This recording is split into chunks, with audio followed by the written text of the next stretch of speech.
for the last time this year, let's get started. Another race for the world's greatest driver, Juan Manuel Fangio. Former world champion Jim Clark leapt into the lead. That's Clark's Lotus going like a bomb. And James Hunt is the world champion by just one single point. By being a racing driver, you are under risk all the time. And if you no longer go for a gap that exists, you're no longer a racing driver. And that is Michael Schumacher ahead, the world champion. To become a four-time world champion, Sebastian Vettel, Lewis Hamilton, champion of the world. That's for all the kids out there who dream the impossible. Max Verstappen is champion of the world. Oh my God! Max Verstappen, you are the world champion! The world champion! Hello and welcome back to F1 in Review, and we are about to wrap up for the season in a week that's been quite topsy-turvy in terms of Formula 1 news. There hasn't been any racing, but that doesn't mean there's been no action.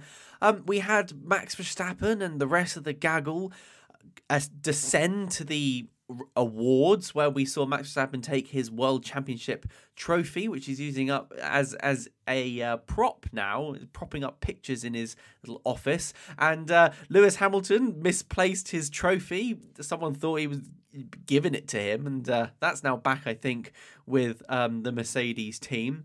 There was also rumours flying around about potential information sharing between Susie Wolff and Toto Wolff and that sort of stuff, which turned out to be, I think, a lot of nonsense. So hold on, really, is what we say, because just because the season's over and we head into the off season doesn't necessarily mean there isn't something going on. However, we won't necessarily be talking about that today, because it is for us a time for wrapping up, to look back along the season and revisit some of our interesting predictions, the points we thought were going to be true at the beginning of the year.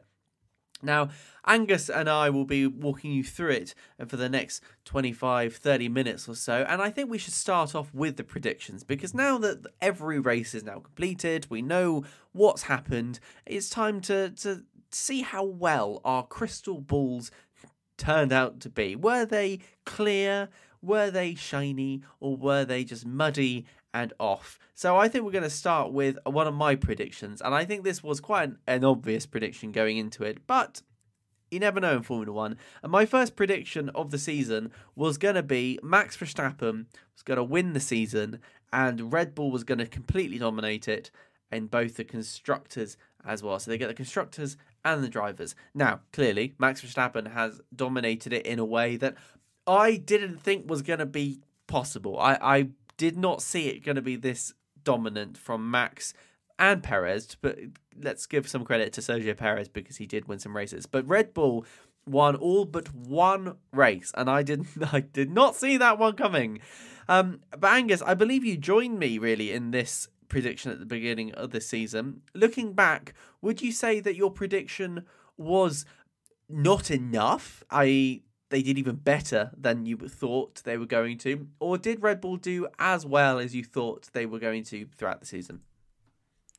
I think they did as well as I thought. I thought they'd consolidate what they'd done the year before.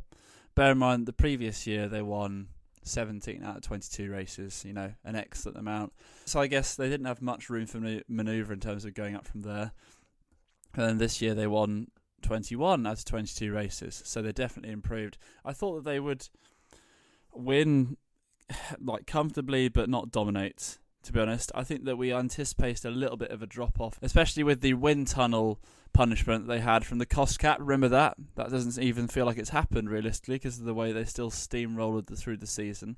But I think that that did have a little impact, maybe at the start, but then they just got more and more dominant as the year went on, and it became more and more depressing in terms of thinking that nobody could catch up to them and nobody could end up being able to reel them in.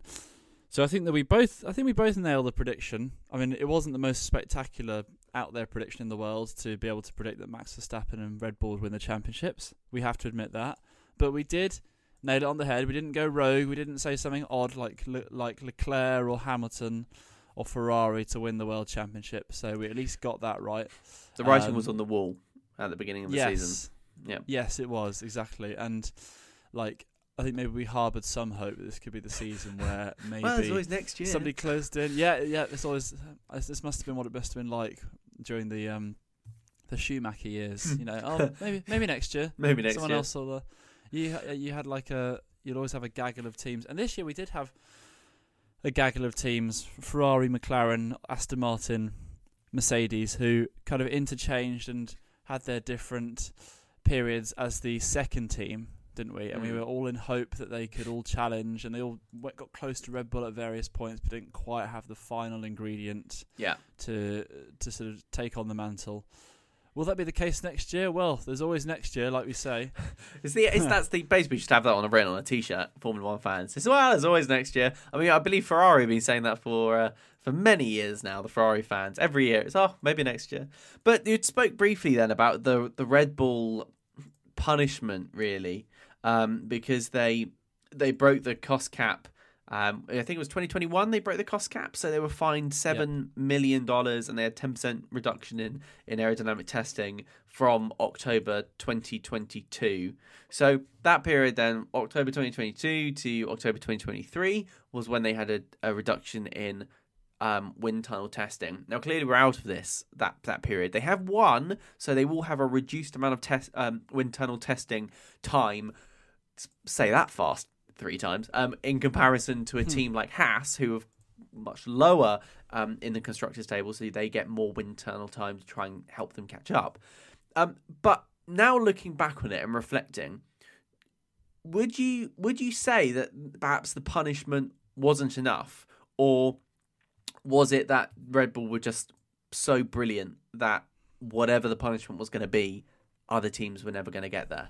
I think that it would have taken a pretty spectacular punishment, wouldn't it, for Red Bull to be facing or suffering the consequences of any of it? Because it seems that at the moment, I think honestly we can reflect at the end of this year fairly that Red Bull have not only the best driver in the sport, but also the best car, but the best team. They have the best operation, don't they? Yeah. Their team principal is still the youngest on the grid, but he's also the most experienced on the grid.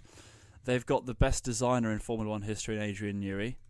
Christian Horner, by the way, the team principal, for those wondering who I'm talking about. Their mechanics and their pit stop operations are top-notch. Their strategy engineers are the best in the paddock. And they also have the backing of a multi-conglomerate business. I mean, it's a mix, really, that leaves other teams wanting, and realistically puts other teams on the back foot before even a wheel has been turned. So I think we can reflect that it's a bit like when we had Mercedes with Toto Wolff at the helm and Lewis Hamilton as the driver and James Allison designing the car, James Vowles as chief of strategy, Niki Lauda as your advisor. You just have a complete operation which is in sync and is the best all-round package. So I think we can now reflect that whatever scenario Red Bull finds itself in that creates some sort of adversity, we can more than likely back them to come out of it, right? Absolutely, and you are completely right that often we focus too much on the drivers, and actually behind them is a wonderful team working as hard as they can to get their team up until the podium positions. And from the Red Bull side, you talk about strategy. I feel like what James Vowles was to Mercedes, Hannah Schmitz is to Red Bull. So Hannah Schmitz is the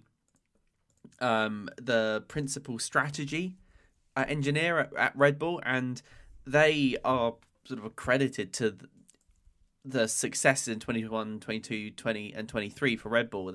Her calls are fantastic, and having a confident and, let's face it, often correct mind behind your team is as important as having a driver that's able to make good judgment calls. Because as much as Perez and Verstappen like to think that they are the ones that are able to take the key decisions at the right moment, fundamentally, if they're not on the right tyres and not on the right strategy, they're not able to see what the holistic view of the race, then they won't be anywhere.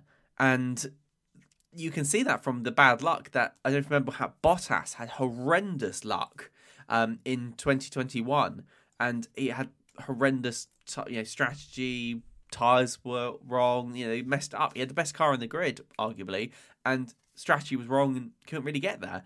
And so you're absolutely right. I think Red Bull, not only do they have the best driver, Max Verstappen at the moment, they also have this incredible team behind them. The only thing that Red Bull are missing at the moment is that ultra-fast pit stop, which I think McLaren currently have the record for. So, you know, there's always room for improvement, but I must admit, it is a well-oiled machine at Red Bull, and certainly their brand is giving them wings.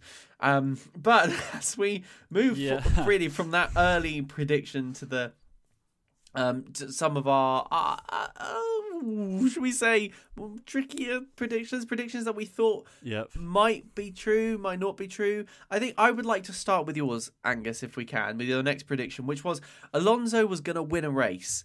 And off the back of testing at the beginning of the year, I think that was a really solid prediction. And as you say, Alonso was fighting for second place. Aston Martin was up there. They certainly set the world alight at the beginning of the season. In testing, they were a mixture of second place, first place. They had the pace. They held on to second place for a long time until they unfortunately slipped back.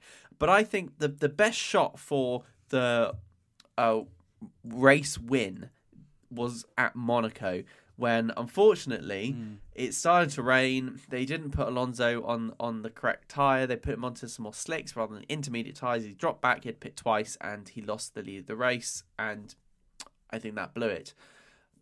Looking back on that prediction, do you think there was any other times that Alonso was going to win, or was it just a case of any other year it would have been right, but unfortunately Red Bull kind of, you know, to quote Lando Norris, Max Verstappen ruined it?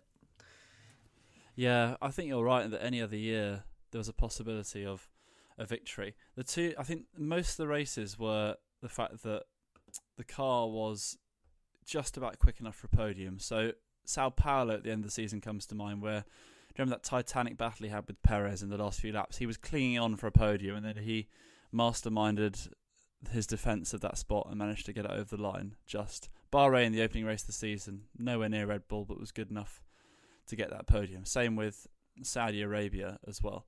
The ones that you're right in terms of a missed opportunity, I think it's harsh to talk about Monaco as a missed opportunity, but in the one circuit where pole is so key and where Alonso looked absolutely on it all weekend, it was that last lap, wasn't it, from Verstappen in qualifying, which prevented him from getting that pole position. If Alonso gets pole, his chance of winning that race increases tenfold. Yeah, so Max did that incredible lap. Do you remember? It was yellow, and then somehow that third sector in Monaco, he managed to get purple and pip him to the front of the grid.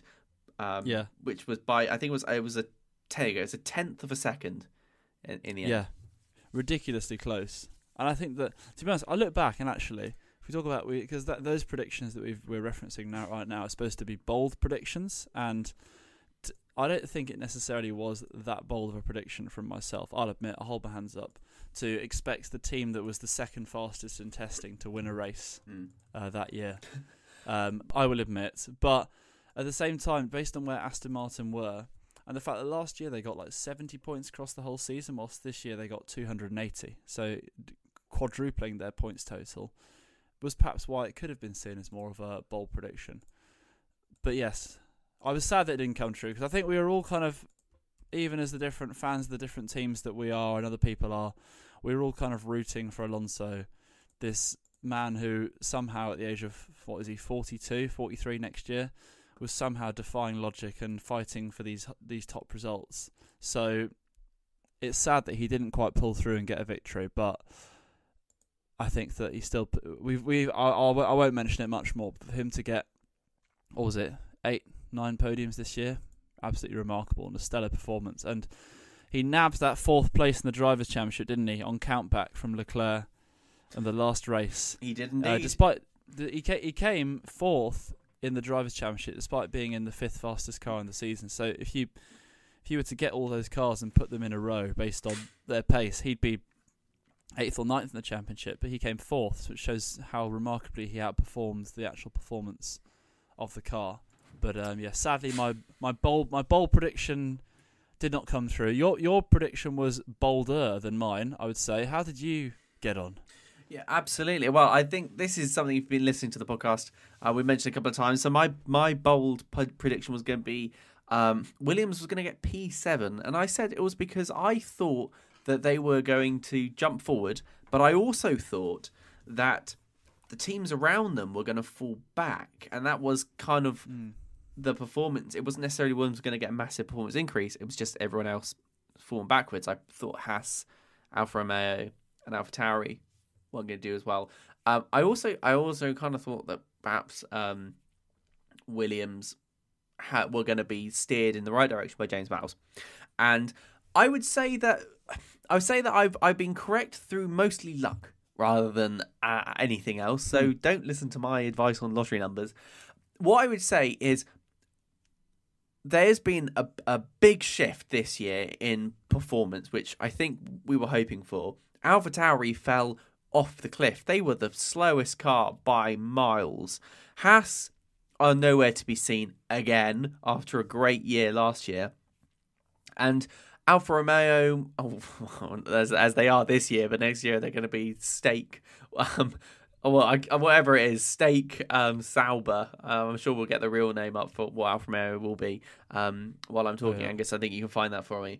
But essentially, they are under new management now, and they've been steered in the right direction by James Vowles. And I don't think, by the way, this is going to be a prediction that lasts very long. I think next year, Williams is actually going to be more like 8th position. But I think things went in the right direction for Williams this year. Alex Albon has been absolutely stellar. He has had a really, really good year. Logan Sargent, I think, has been brought in too early. I think the team know that, but they're willing to develop him. And I think that's going to be great. But if they had 2 Albons, that sort of consistency, I think they could actually be really good. But they're not there yet. James Vowles has brought them in the right direction. They seem to be getting better strategy calls, and there seems to be some upgrades within the factory. James said that they were still not fully moved over to electronic analysis, looking at data in the same way as perhaps teams like Mercedes had been. And it kind of clues us into what's been going wrong with Williams, the lack of investment where it's needed. And so that right steering, along with also the right call on the car, the fact that they went for outright pace, straight line speed, as opposed to high downforce, has paid dividends. It's allowed them to be really good when it mattered. In places like Monza, it was needed. In Saudi Arabia, it's been kind of needed in those areas where they've had such an advantage over everyone else.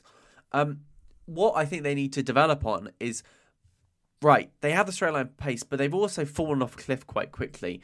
The Williams goes through its tyres quite hard because the lack of downforce means you're asking the tyres to work harder. And so if they get their car more efficient, I think that will put them in the right direction. But I think this year they were able to capitalise on the fact that AlphaTauri didn't do very well out the gates and just held on to 7th position, with AlphaTauri coming in 8th at 25 points.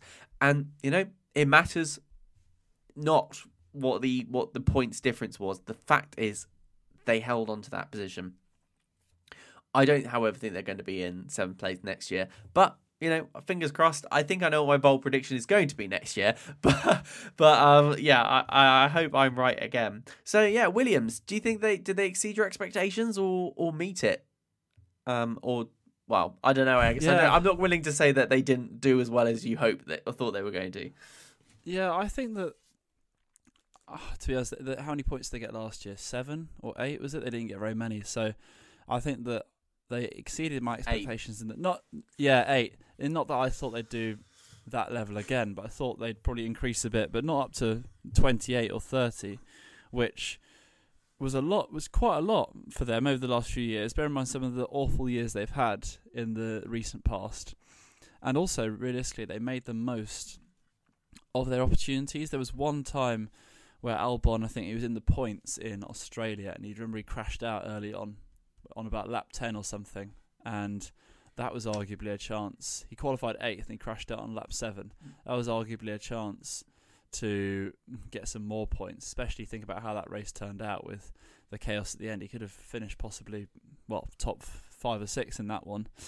But other than that, they made the most of their point opportunities, and they managed to overtake the teams that you mentioned. The other ones going backwards. AlphaTauri definitely gone backwards since Pierre Gasly left, for sure. He kind of held them up and helped them be as strong as they were. Alfa Romeo, I think, do you remember last year in Bahrain, the first race when when Bottas qualified in 5th ahead of both Mercedes in his first race we at were Mercedes? Bottas made the right call. Yeah, and we were also, what a great decision. And they're actually pretty strong that first half of the season, but then they went on that run of 12 races without a point or something ridiculous, and then in the end they salvaged it right at the end. When I say salvaged, what I mean is that they managed to consolidate that 6th place right at the end, so they got a good result. And so Haas as well, Haas had a lean few years, and they're kind of still languishing near the bottom. So Williams managed to finish ahead of all of them. Realistically, that was the best they could do. So fair enough, an excellent prediction, I have to say. You must be thinking they're aiming for Alpine next year. That must be the next one, even though Alpine also reportedly are, in their own words, completely renovating their car front to back. So they've clearly decided to put this season in the past, in the bin, and hope for a lot better one for next year. And to finally, just to clarify the most important point from my little spiel here, Sauber's new name, Stake F1 team Kick Sauber. Why? I don't get it. That makes it sound like the Stake F1 team is kicking Sauber. What have Sauber done wrong? It's a bit confusing, isn't it? It's a bit long. It provides them an opportunity to mock themselves. I'll read you a statement. They actually released a statement today. It's Tuesday, 19th December, if you want to know when we're recording this, to just discuss this, because clearly it's created quite a lot of controversy on the social medias. They say that it seems our recently released team name has been getting a lot of attention. It's true. It even featured on our podcast. While we're not ready to unveil the final result yet, we are aware of what's at stake. Ha ha ha, that's a joke. Rest assured, we're on a mission to unleash the most exciting team identity this team has ever seen. Gone are the days of the short and sweet. We're cooking up a feast. Yeah, so I don't know what they were going to set up with, but you are right. It's a pretty poor name. I like Alfa Romeo. It's a nice name. It rolls off the tongue. It's got an association to a known brand. I don't even know what stake. What is stake? Stakes, is it gambling? Something like that. I think it is gambling, yeah. Oh, come on. Oh, we don't want that. We don't want the... No. Not... Well, I mean, it's fine. But it's also a bit on the nose, isn't it? But I guess gambling now is what tobacco companies used to be in Formula One. A lot of money and dark money. Gambling, sort of grey area of morality, shall we say. It goes with motorsport hand in hand, because... I don't know why. Playboyism and sort of those classic tropes of motorsports and wealthy people. Anyway, so I think we've covered the sort of bold predictions then. My last prediction, which I made at the beginning of the season, was actually enough to do with Haas. And I'd forgotten about this one. And I predicted that Magnussen was going to beat Hülkenberg. And looking at my reasons why, it seems that mostly it's just a sort of prejudice thing. I thought that Hülkenberg is pretty unlucky. He, as you know, has that unfortunate reputation of not actually being able to go onto the podium. And I thought Magnussen was just going to wipe the floor with him, because Magnussen has been in the Haas team for longer than Nico Hülkenberg. Nico Hülkenberg hasn't tried this era of car. But I will hold my hands up, and I was wrong. I was very much wrong, and I think Nico Hülkenberg has done better than I thought he would. And it's now even rumoured that Magnussen is starting to look at exiting the sport and spending more time with his family and that sort of stuff, which, it could be. So as we end the season, Nico Hülkenberg ended up getting 9 points, not bad. Kevin Magnussen only getting 3. It was, I think, closer than that. If these points scores don't actually necessarily mean much. They were pretty much even on everything else through qualifying and pace. But certainly Nico Hülkenberg ended up holding his own. And so looking at the lineup that Haas currently have, because I don't think it's worth dwelling on which one's a better driver. I think they've both done very well this year.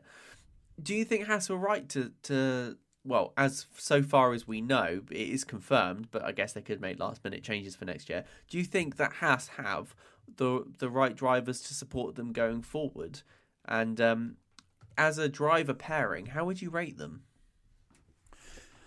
It's hard to rate the driver pairing because the standard of the driving on the grid, I think I referenced it a few weeks ago about how the level of the general driver on the grid is actually very high at the moment in comparison to maybe previous years. You don't get as many ones who are treading water. Like we joke about Logan Sargent and his level, but you don't get many Logan Sargents anymore. Like, do you remember the days of? Do you remember? This is a throwback. Do you remember when Manor had Will Stevens and Roberto Merri, or when Hispania had? Do you remember Narain Carter-Cayan? Drivers like that. We don't have any of them anymore. You have actually all the drivers are good and have earned their spot. We need some rubbish back on the grid. I mean, even if you look back a little bit, right? I mean, it wasn't all glory a couple of years ago. There was a bit of a joke, wasn't it, with a mixture of Lance Stroll, Yuki Tsunoda. Even Mick Schumacher he had his day. He was a bit poor. Mazepin. Mazepin's probably the last big throwback. So in a previous era, I think that Magnussen Hülkenberg would be frowned upon less because actually there'd be a fair chunk of drivers who were worse. But then we'd be cursing our luck and saying, how are these drivers in F1? They're all pay driver, Pastor Maldonado and all that. Nicholas Latifi. How are these pay drivers in F1? Oh, this is frustrating. But now, Magnussen and Hülkenberg, who would have been higher up in a previous era, are now probably lower down the pecking order because realistically, the quality of the grid is now very high in comparison to what came before. Yeah. So as a pairing, they're actually not as good as you'd maybe think, but overall, they're still quite good realistically. And I think it's what Haas maybe need at the moment, because you may remember when they had Mick Schumacher, they then came to a conclusion from then that actually the best thing for that team, for them, was to bring in people who were more experienced. They would have preferred for there to be a more experienced core, which is why they chose Hülkenberg instead of Schumacher for the season that we've just had. And I think that's probably the way that they're going. So you sort of think like, well, are they happy with their choice? Well, realistically, they are happy because I think they've made their bed. And whilst part of me was about to sort of say, well, why don't they just throw their ring in the hat for some young whippersnapper from Formula 2? But realistically, I think they've gone down that route with Mick Schumacher and they are less sure about it. Hence why now they've got, those two drivers in there who are Magnussen and Hülkenberg, combined age of what, like 70 or something like that, or 65 at least. So, yeah, I think that it's probably the best driver pairing for them at the moment. But I do fear that with those two in the team, whilst they are very respectable drivers, they are more likely to tread water if they have those two. But then I appreciate the possible downside versus the upside of bringing in a young driver. A young driver can go two ways. You could have they could discover an Oscar Piastri, or like when Charles Leclerc first came into Sauber in F1, 2018 I think it was. His first few races were pretty ropey, and he was getting trounced by Marcus Ericsson, and you're thinking, God, this is a little bit like, we thought this guy's the F2 champion, but then he turned it around and he was absolutely immense for the second half of the year and got promotion to Ferrari.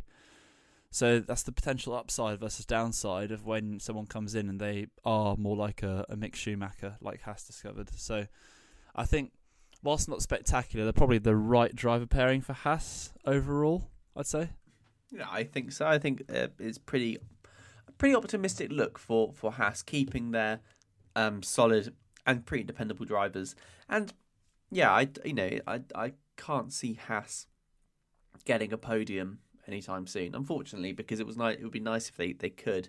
But nonetheless, it's good that they remain in the sport, and good that they brought Nico Hülkenberg back in. I thought he was sort of undeservedly booted out Renault. I think Cyril Abiteboul, who was the team principal, if you go back to 2020, I think that's when he left, sort of ejected Hülkenberg out and actually ended up being ejected by Renault themselves. And I think he had a bit of a thing against Hülkenberg because, in an interview, he actually said that it was the crash in Germany when Hülkenberg had the opportunity for a podium that solidified his decision to get rid of him out of the sport. But to be honest, that Renault was dreadful in terms of reliability that year. So, Cyril, it's not all Nico's fault. So we've sort of rattled through our predictions, and I think we can hold our head up quite high, really, this year. I think we've done pretty well. I think you were pretty bang on the money in terms of Alonso. You didn't quite get there, but got pretty close. The Williams one, pretty good. And of course, we predicted Red Bull were going to do very well. I think next year we're going to have to divert a little bit. One of us is going to have to bite the bullet and maybe predict that Red Bull isn't going to win. I'm happy to do that. Or perhaps we can invent a third person who will predict Red Bull, leaving us free to take our pick from the other lot. Although if you go for Haas, I will be slightly surprised. So before we wrap up for the sort of final time of the year, I thought it might be quite nice to pick a highlight or maybe a low light, depending how you feel, from the season. What would you like to go for, Angus? Okay, so my highlight, I'm going to pick. I think there's still arguably quite a few moments to choose from in terms of, that a lot happened in the season. Whilst it ended up being not dull, but there ended up being lots of moments neutralised due to the Verstappen dominance, and the fact that he won lots of different things. Won lots of different things. That's very very simplistic way of saying that he dominated the sport. Apologies. I'm going to say my highlight actually was I was pleasantly surprised by how entertaining Las Vegas was, and how actually it was a very good race. Lots went on, lots of excellent racing in that one, despite the fact that realistically we were panning the track and saying, "Oh, this is all for show." Yeah. And it's not going to end up being anything other than just something Hollywood-esque. But in the end, it was a very, very good race, and I have to say, I can't complain with how it ended up. And I actually look forward to Las Vegas happening again in the future. Yeah. So that was my highlight. I think my low light was, and it goes against my core values, because I do appreciate I've said before, I appreciate, as a sports fan, someone who's just on the absolute top of their game, and someone who is at one with their profession, is able to just be in harmony and dominate something. But to be honest, Verstappen's dominance did get boring by the end, in terms of you just always knew that he was going to win, and it was not even a possibility that he wasn't. So I think that's probably my low light, just the fact that can we have my one wish for Santa for Christmas in terms of Formula One will be Santa.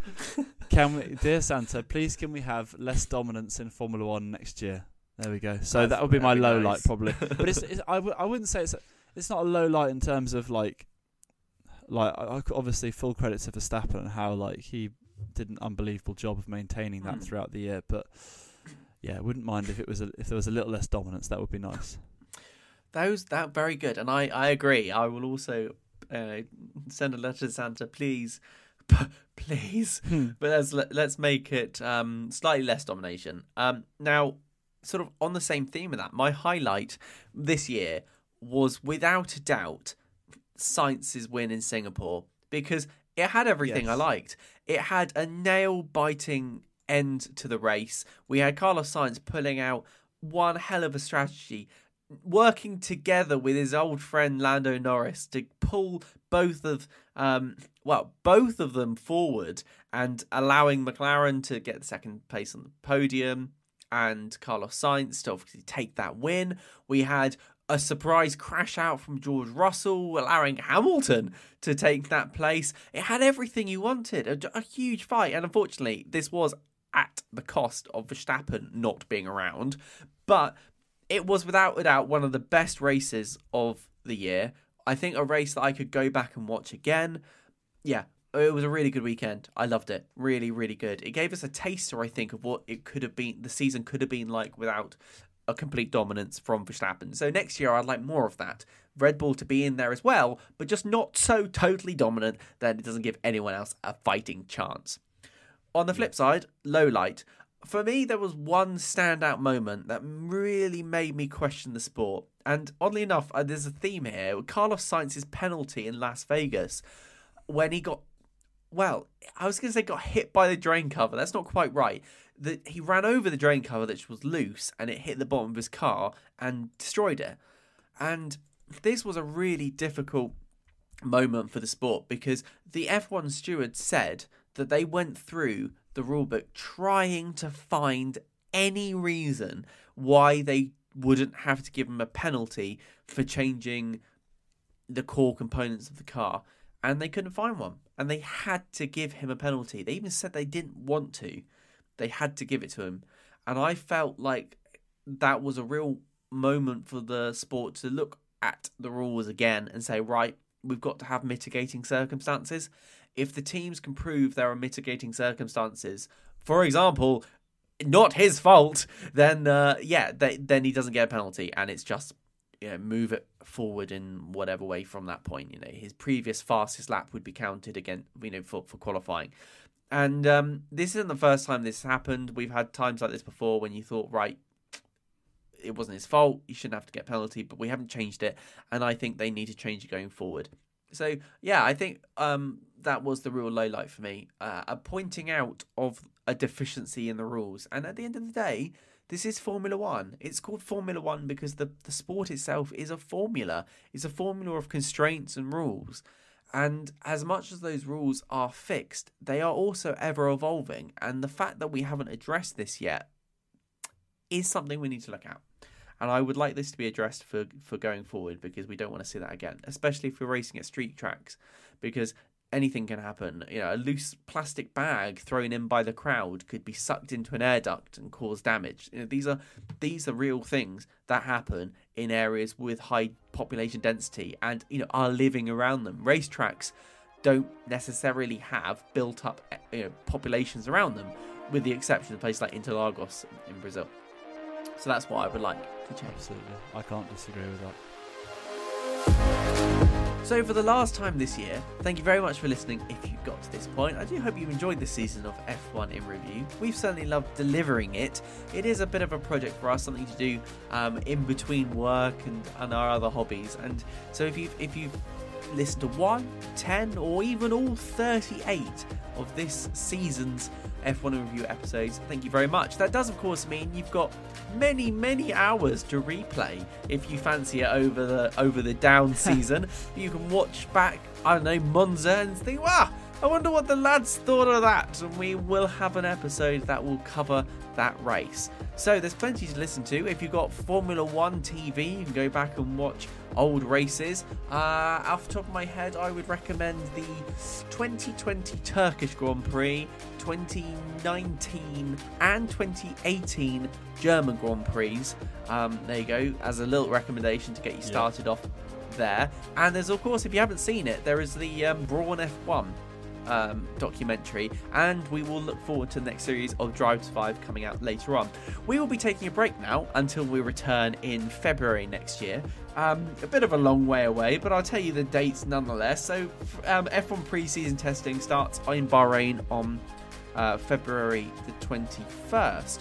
And I believe Ferrari have already announced when their livery is going to be announced. It's going to be shown off. It's going to be February 13th, off the top of my head. So look out for that over the coming weeks, because we'll be away for a couple of months, but there's plenty to still entertain you.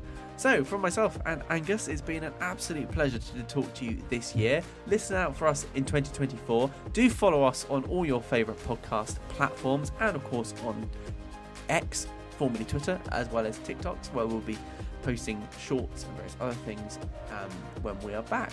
So, thank you very much for listening, and Merry Christmas, and have a wonderful holiday period. See you in the new year.